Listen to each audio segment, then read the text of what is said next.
So is this where he like crawled in? No. Okay. So because of the breeze that you're seeing come out of it, feeling come out of it, people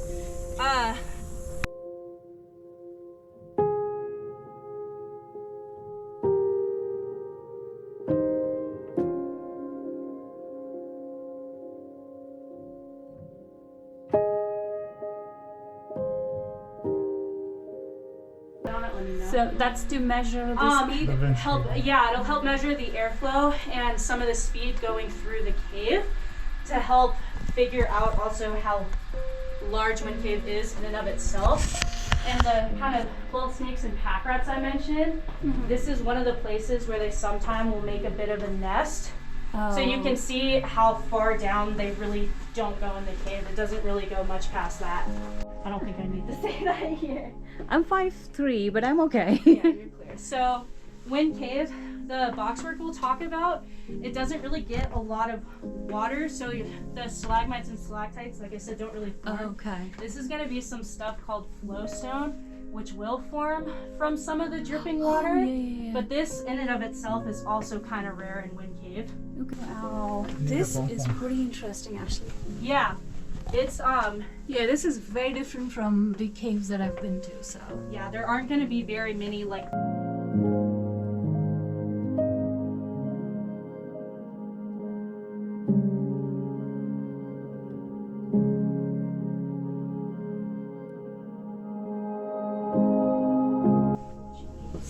Oh, look at this.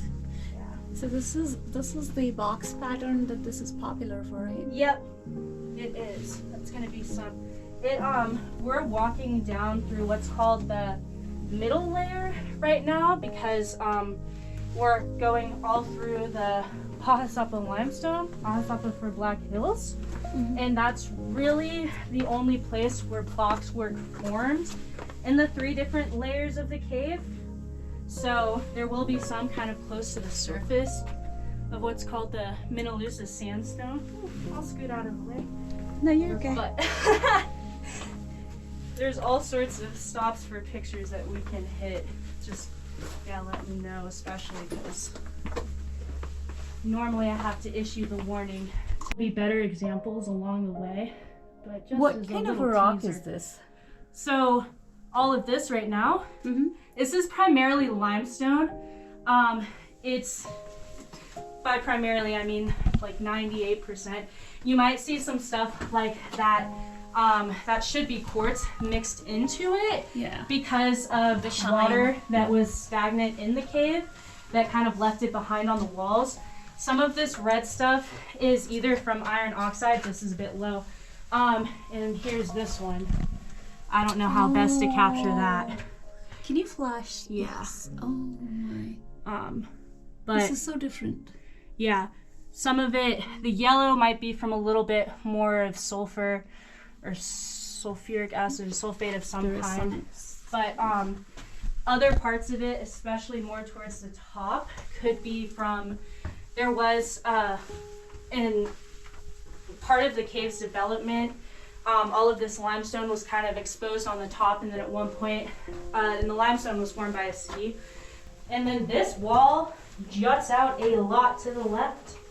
The good news is that I get to keep my flashlight on it for you folks to see. Yeah. But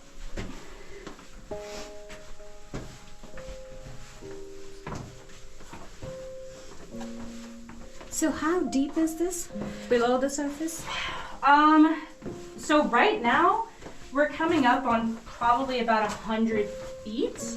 I don't know the exact depths for the pathways, but for the 3 big stops, the first stop that we're gonna hit will be, depending on how you want to count it, 133 feet below where we walk in, and then 168 feet below pretty much the nearest surface feature, which is just straight up. So I guess it's below a hill of some sort. Is this an emergency phone? Yep. We'll see That's cool. a few of those along the way. That's good, actually. Yeah. Oh, there's dripping water right over here. Yeah, so we will get some water that comes through because of the surface, but not a whole ton. If a droplet hits you, It's called a cave kiss. You'll see some stuff like this. These are really the only growing formations. Some moon milk and some cave popcorn. The moon milk is what looks more like cottage cheese splattered on the wall. Yeah. And the popcorn, you know, is gonna look like your popcorn or popcorn ceilings, whichever is. There's a tiny little thing, some dogtooth spar. Oh yeah, right there. Yeah. Here.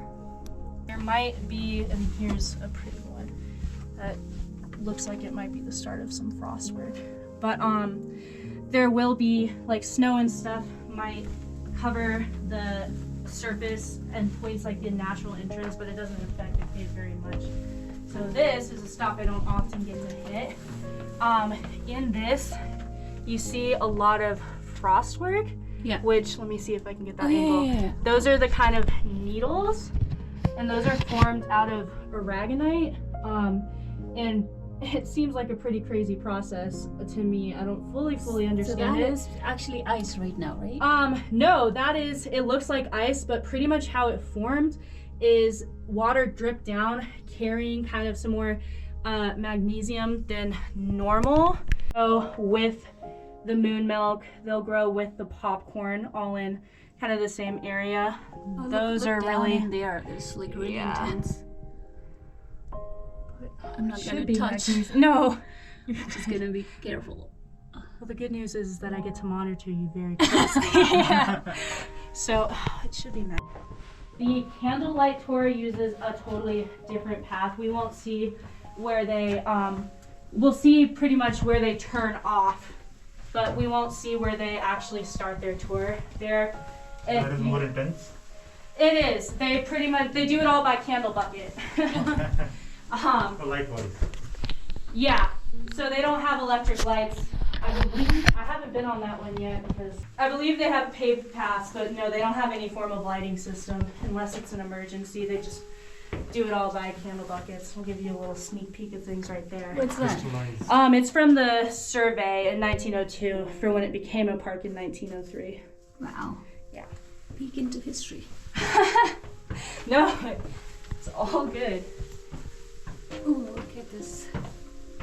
Can you flash the light over here? Yep. It's like the intense box work. Lovely. That. I'm trying to hit Oh, it yeah, from yeah. a side angle so I don't wash it all out. And look at that. Oh, look at this. Yeah. The ceiling all over here.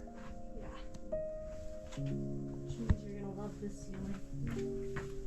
Look over there. Are we into one of the big rooms now? Yeah, Oh. we're at the first stop. Which means you're done with 150 of the stairs. Okay. Yeah, so this is a pretty solid example of the infamous boxwork. So we talked a little bit about the cave formation. It really started about 350 million years ago. Metal to the bottom, and their shells were made primarily of calcium carbonate. So over time, as like more shells gathered on top of each other, the waves would break things down, the pressure would compress everything, and they would pretty much cement together to form all of these layers, making the limestone. There would be periods where that sea would recede, and that would allow for some gypsum to form through different forms of evaporation. So if you're interested in taking a guess, it's pretty out of this world in my opinion. If we're silent, we can I can answer too. Cement paths, they did have some very, very, very rough form of stairs that they carved out of some of the rock, and they had ladders. So I think that they would have moved around some of those ladders to get up there. And that one, I don't know if you caught it There's for one sure. over there too, like Yeah. up in the ceiling. Yeah, I saw this. Yeah, one. the one that says 1892. There's Yeah, like, there's a lot. yeah. There's quite a bit. So this was really popular to do on those early tours. The cave stopped for about 70 years, 60 to 70 years.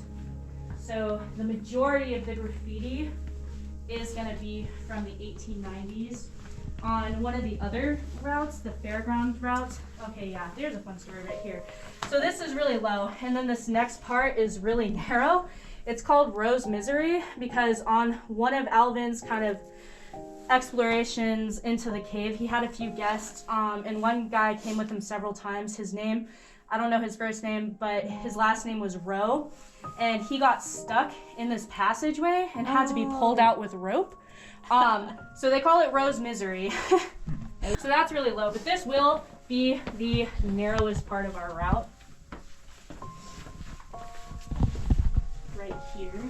So yeah, as we go through, especially I'll be able to point out at least one fossil. But Wind Cave has a pretty long-standing, complex relationship with life, especially being, you know, the limestone having been formed from life itself.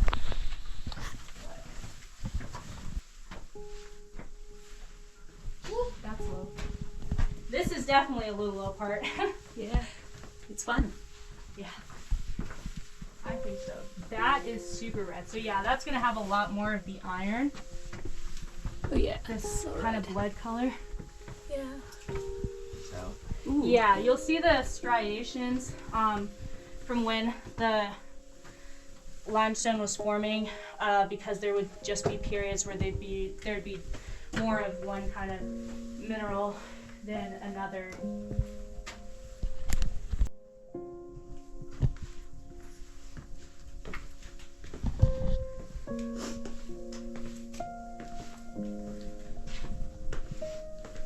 And because of the difference in how water kind of entered Wind Cave, a lot of caves, there will be kind of some streams where they get a lot more access. It's wet.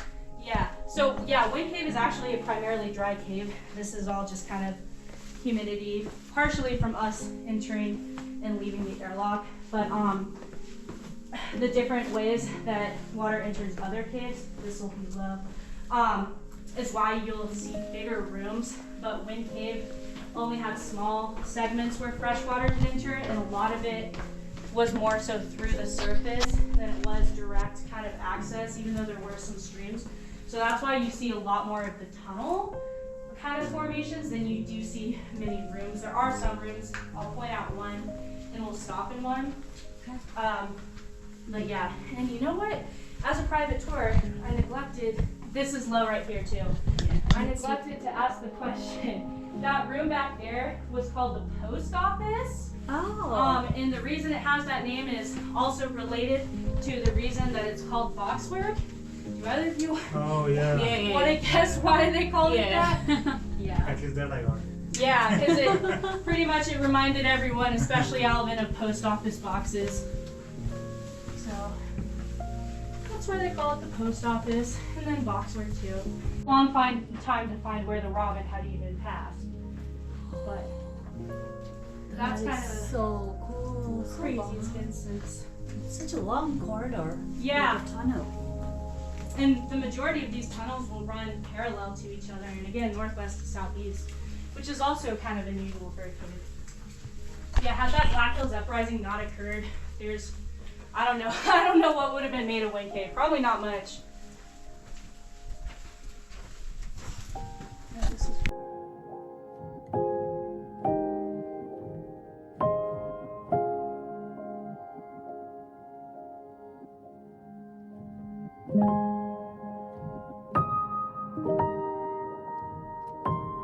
Here's some actually kind of small boxwork. I always think this is pretty. Oh, this is so cool. Yeah. I have this advantage. Yeah. And if you want me to shine the flashlight directly on it, let me know. I just think it's so I bright think that this is good. sometimes Yeah, this is good. of water that it takes to form this. Is So- it solid? Yeah, it Looks is. gooey I and- know. It and does. yucky, and actually. so it is also affectionately known as cave snot. Yeah, makes But, sense. Yeah, with the way that the water will flow back down it, and it'll deposit things as it flows. But with the way the water just continues to flow down, it always looks wet. Like Yeah. this. Oh yeah, I see them.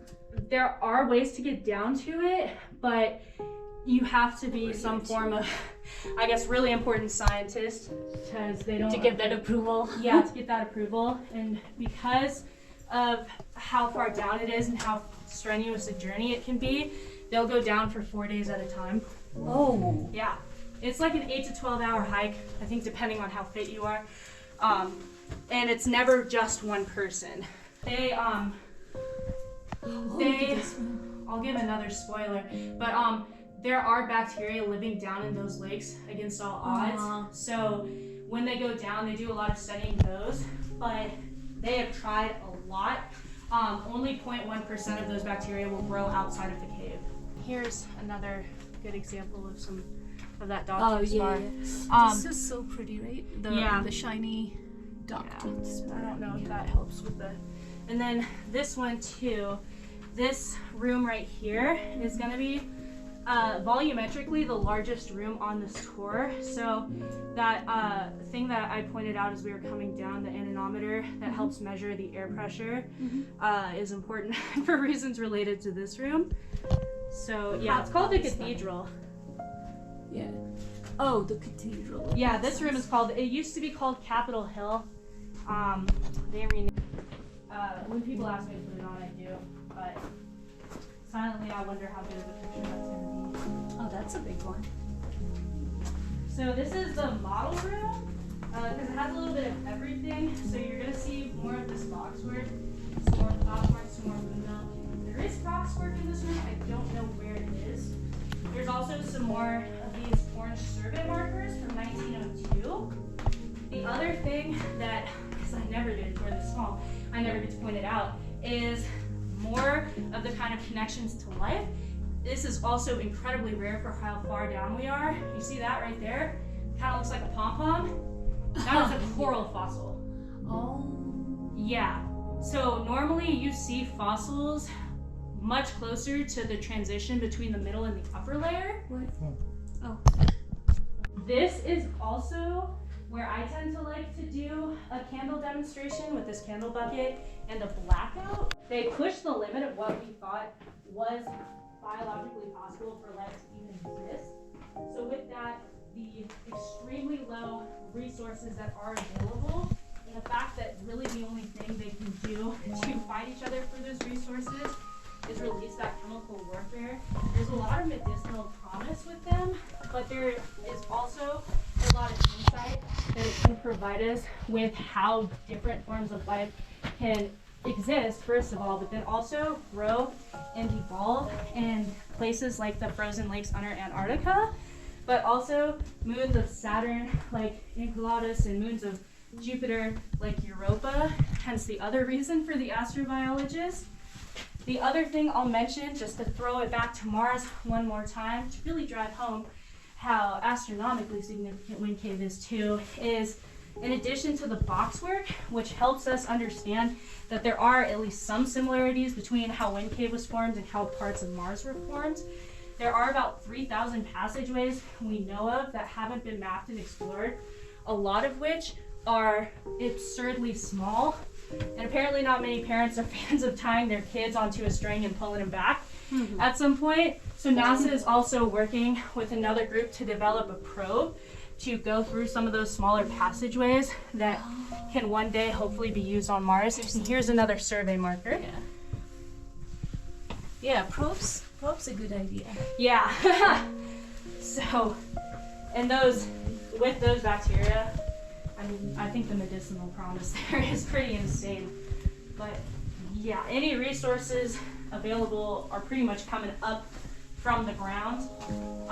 But the fact that there are 4,000 different species and counting that have been found down there, the fact that they've been able to evolve into that many species is also insane. Yeah. But that's why I say primarily a dry. And actually, this little bit of green straight up might be some of that leftover algae. Oh yeah, I see it. Yeah, so between the humidity that kind of could shoot up in terms of size because of people entering and exiting the cave so much, and then the heat radiated off of the first kind of lighting systems, that is what let the algae form. Row down here. This is low, but good news, you're done with the last of the stairs. So this room is, depending again on how you look at it, is 209 or 250 feet below the surface. The lowest we'll go is going to be the elevator down there at 225 1925. But this is the assembly room. So you'll see a lot of different things, like some of these veins of sorts. This is going to be, a lot of these lines are going to be boxwork that was just never exposed to the same level other boxwork was. You'll see more graffiti. This right here is a really good example again of how much it'll fight. Yeah. The so, pressure, because of the pressure. Yeah, obviously. Yeah. But because it's the birthplace of the bison people, we did have the most genetically diverse. And arguably because of that, most crucial and important to These are from 1930s, right? yeah. Yeah, so that civilian conservation